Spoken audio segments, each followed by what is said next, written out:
Right, guys, and going on about negative exponents, I just have a few examples. I've got a couple of examples to basically get rid of the negative exponents or represent these expressions or these sums in a way that doesn't have a negative exponent. So if we go to the first one, it's a times x to the power n, okay? So here it's very important to identify what is the power that we're dealing with. So that's the power that we're dealing with the base of x and an exponent of negative n. So what are we going to do? We will leave a in the numerator because it's not related to that.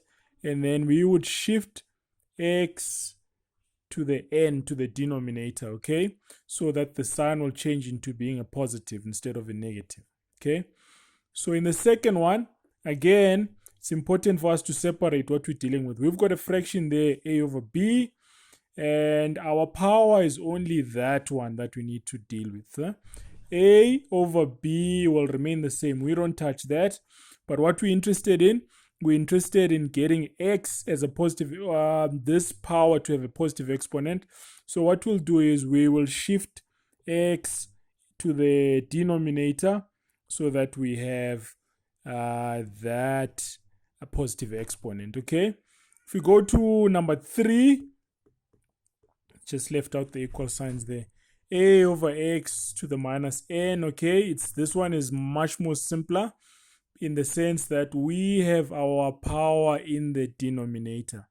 So what we do is we'll have a as it is, we don't shift it, and then we'll shift that power to the top so that the exponent can change, so it will be x to the power n. Okay, we go to the next one. The next one is a over b, x to minus n, x to the power minus n. So again here, we'll identify that section of the expression of the term is different. So what we need to look at, we need to tinker with only the power, and the power is x to the minus n, and it's in the denominator. For us to get it positive, we need to get to the numerator. But let's identify what we have first. We have a over b, okay?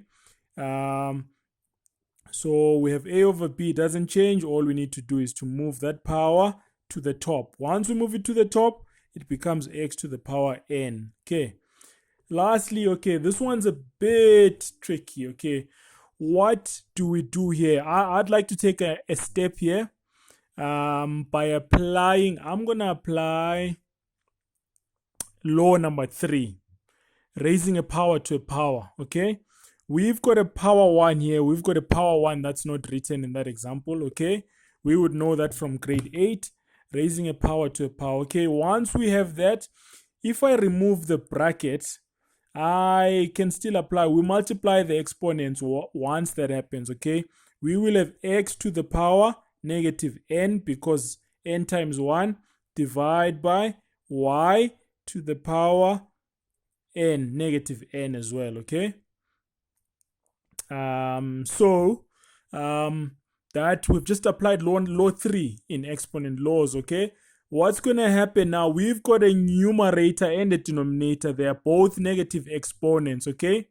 Firstly, these are not powers of the same base, so we cannot do anything with them exactly. All we can do is we can change the sign of the exponent and make sure we have positive exponent, okay? For us to be able to do that, what needs to happen to x to the power negative n?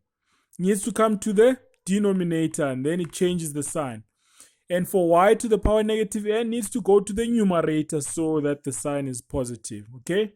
That will be all that is, okay? This last one I'll do in the next video.